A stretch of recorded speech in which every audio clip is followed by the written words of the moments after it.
In the news tonight, Jordan and Hungary hold talks and sign cooperation deals in a host of sectors.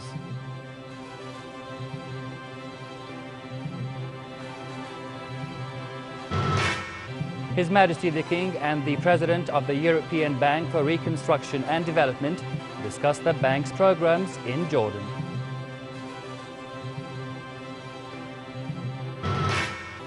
And the Syrian opposition meets to choose an interim prime minister.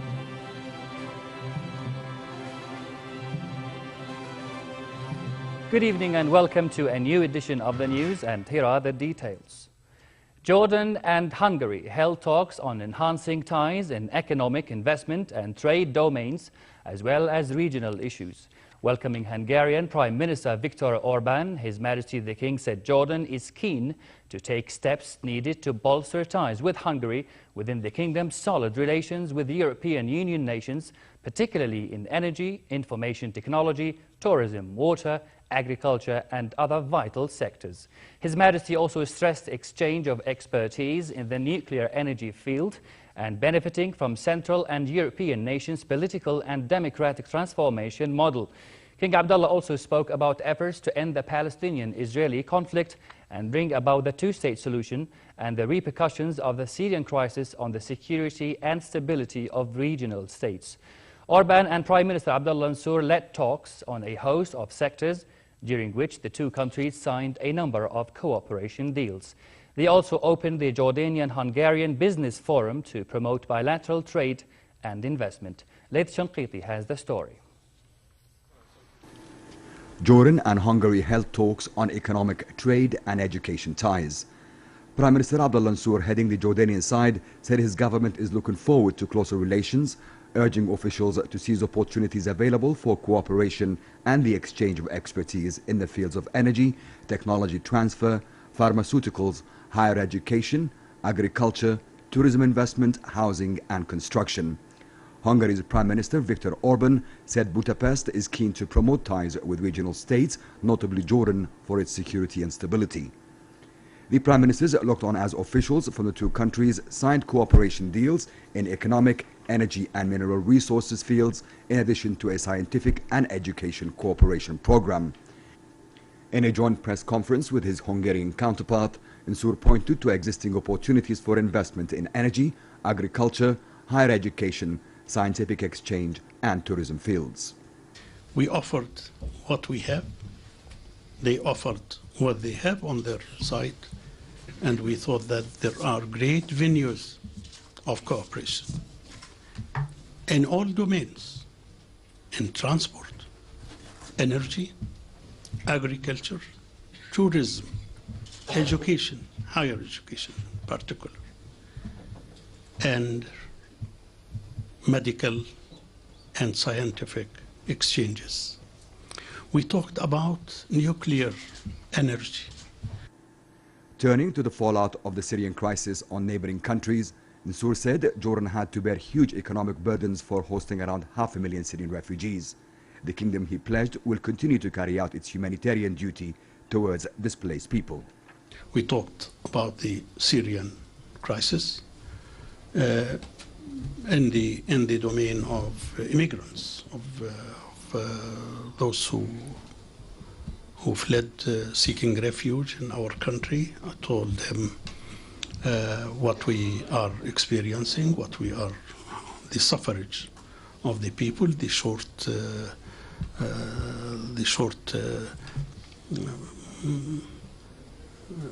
shortage of the food stuff or the aid that is coming. We are not receiving much. I told the Prime Minister that these days our economy is suffering. Everybody knows that. Hailing Jordan as a stabilizer in the region, the Hungarian Prime Minister said Budapest is keen to further promote cooperation with the kingdom. We are looking for business possibilities in the future, and of course we are looking for secure places.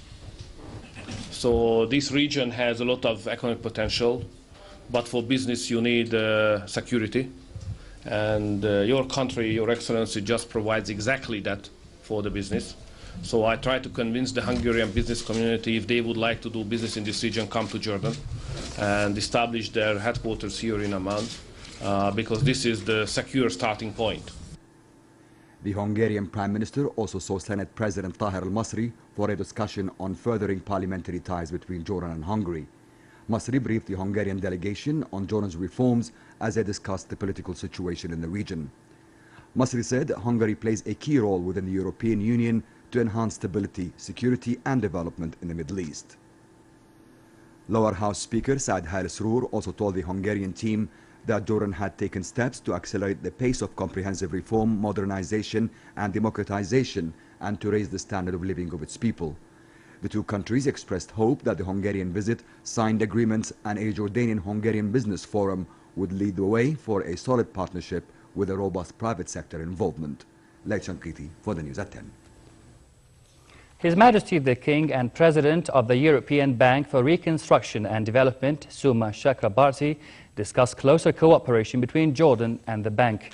They tackled possible support by the bank to Jordan for development purposes. The King also briefed the EBRD chief on reforms Jordan is implementing, mainly in the economic field, to improve its economic performance and investment environment. King Abdullah said energy was the biggest challenge, noting the kingdom would launch renewable energy projects. The EBRD president said the bank would provide technical and developmental aid to the kingdom. He said the European Bank, which began operations in the kingdom last month, will open a permanent office here in Amman next June and expand its operations to finance small and medium enterprises. More than 2,000 Syrian refugees, many of them children, women and elderly people, crossed into the kingdom in the last 24 hours. An official source at the Jordan Armed Forces said border guard units received the displaced people and evacuated them to a specially designated area to temporarily accommodate them. The Jordan Red Crescent also gave 35 Syrian families coupons, enough for 3 months to buy food and medicine. Red Crescent Chairman Mohammed Hadid announced the initiative as a humanitarian gesture to Syrian families that took refuge in the kingdom. Syrian main opposition group is launching its most serious attempt to form a rival government to President Bashar al-Assad's regime. The opposition was meeting in Turkey to choose an interim prime minister for areas controlled by rebels. Meanwhile, rebel commanders said their fighters seized a Syrian military intelligence compound near the Israeli-occupied Golan Heights. In European capitals, a debate is growing over whether to lift an EU embargo to allow military support to Syrian rebels. Lu'ay Balkar has an update. Over 2 years after the revolution, Syria's national coalition is meeting in Istanbul to try to form an interim government.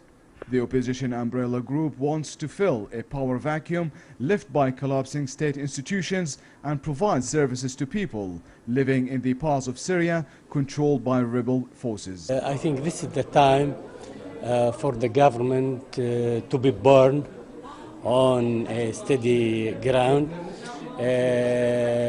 We are in need for this kind of government, for executive missions inside the 3 areas in Syria and also in the refugees camps in the countries around Syria.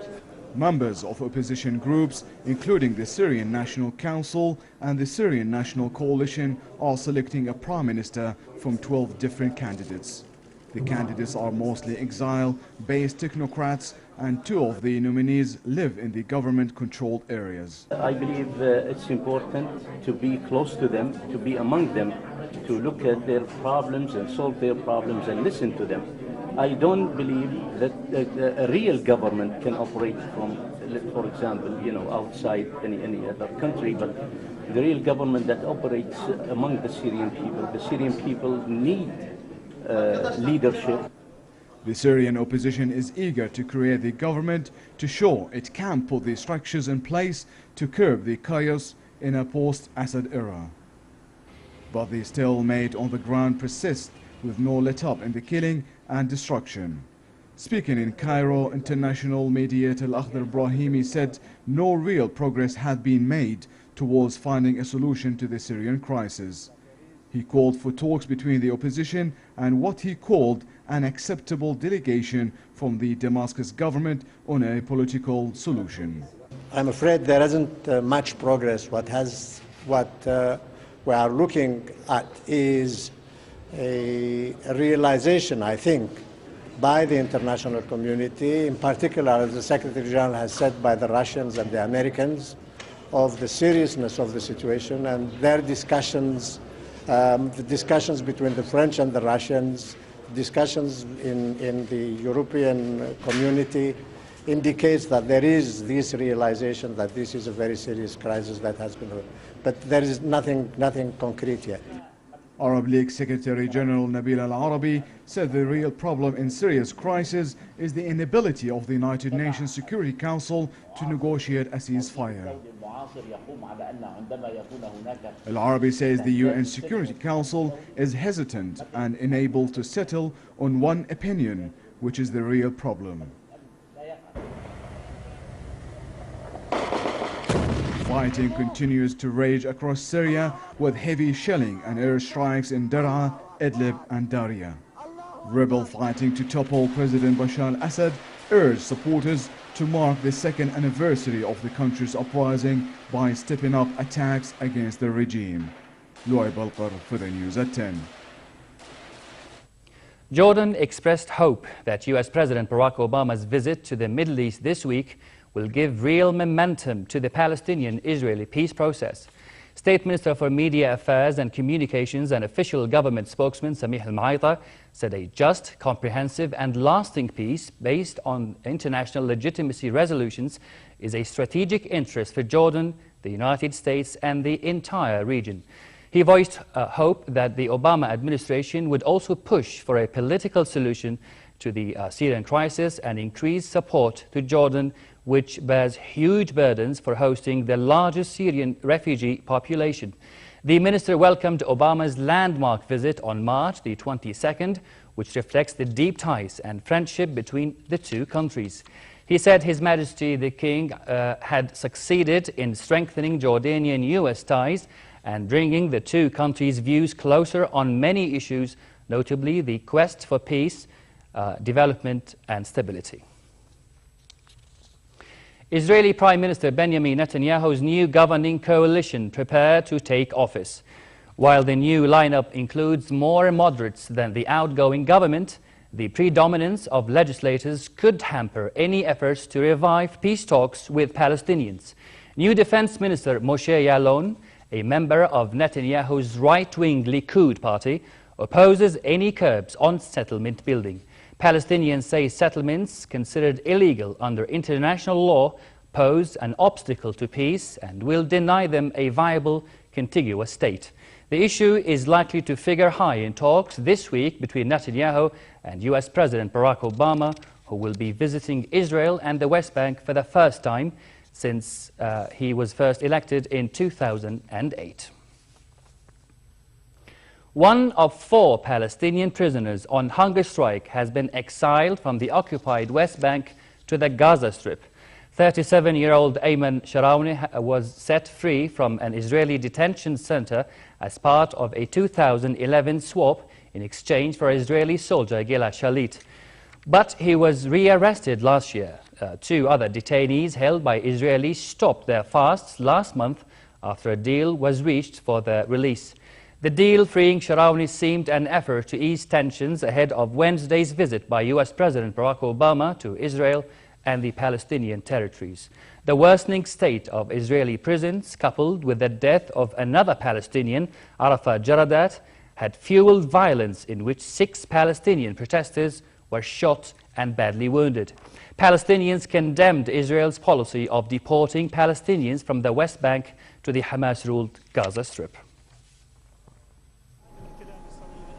The deportation of the prisoner Ayman Sharawni by the Israeli occupation from where he lives is an example of oppression, which the Palestinian prisoners face. We in Hamas assure our rejection of the deportation policy, but we also assure that Gaza will welcome Ayman Sharawni and all of our Palestinian nation. And back here at home, Her Majesty Queen Rania checked on the progress of Queen Rania Teacher Academy training programs in the north of the kingdom. She also stopped at the Teachers Club in Ajloon, where she attended part of a leadership network workshop. Khaled Dababni has more on the Queen's tour. Her Majesty Queen Rania checked on the progress of Queen Rania Teacher Academy training programs in the north. At Ibbin Abellin Secondary School for Girls in Ajloon Governorate, Queen Rania met with teachers, principals and supervisors who started taking courses with the academy last year. At the secondary school meeting, the trainees explained how they have developed their teaching skills, which created better interaction with their students. Her Majesty also attended part of an English class given by a teacher who received training from the academy. She stopped by a classroom where she listened to students talk about how their teachers' new skills affected their learning process.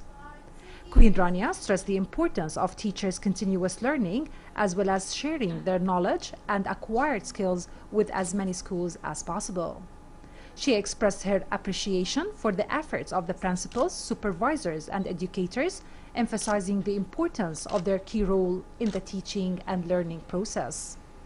Her Majesty also visited the Teachers Club in Ajloon, including 40 principals and supervisors from Ajloon schools, and attended part of a leadership network workshop. The Queen Rania Teacher Academy was launched in 2009 in partnership with Columbia University and the Ministry of Education to promote excellence in teachers' education in Jordan and throughout the region. Hala Dababne for the News at 10. In Yemen, Yemeni leaders seeking to end political upheaval started work on comprehensive reforms at a national dialogue conference.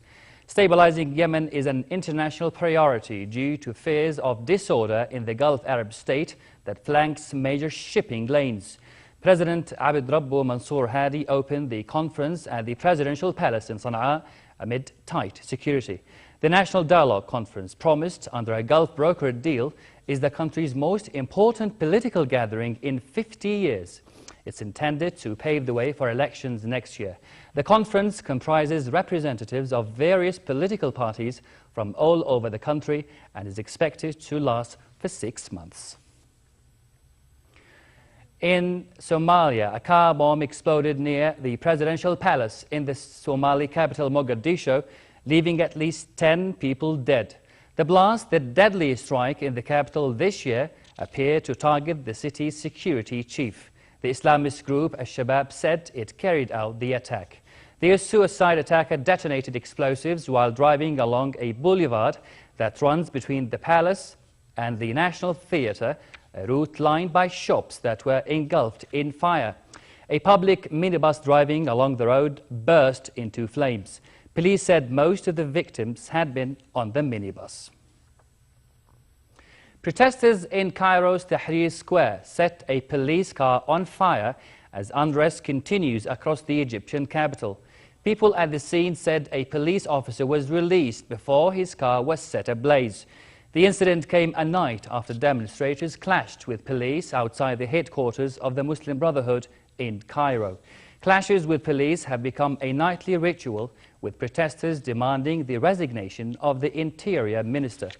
Several police cars have been captured and set on fire in recent weeks in Tahrir Square in a sign of the increasing lawlessness in this city.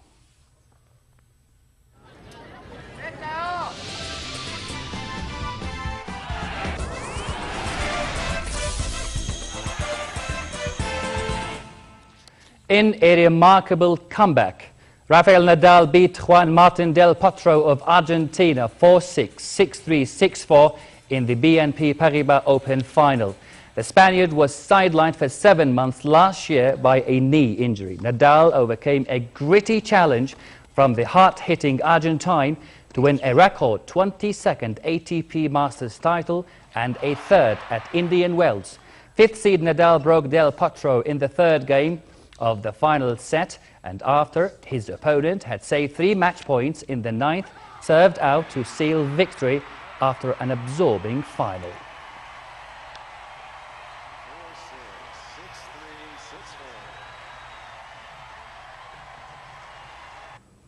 In the same tournament, second seed Maria Sharapova won her first title since last year's French Open with a 6-2, 6-2 demolition of Karolina Wozniacki in the final.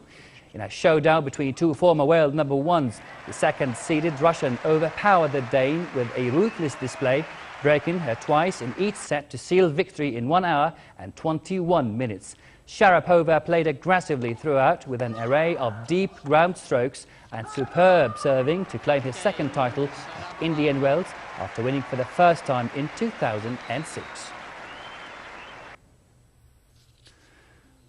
And finally, to check what the weather has in store.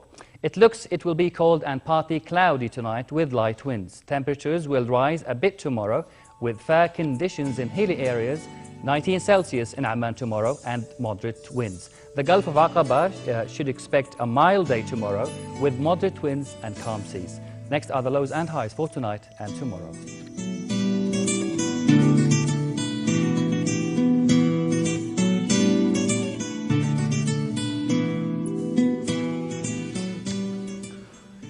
Now, a reminder of our top stories.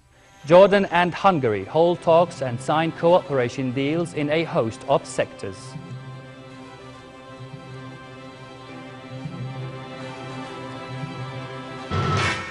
His Majesty the King and the President of the European Bank for Reconstruction and Development discussed the bank's programs in Jordan.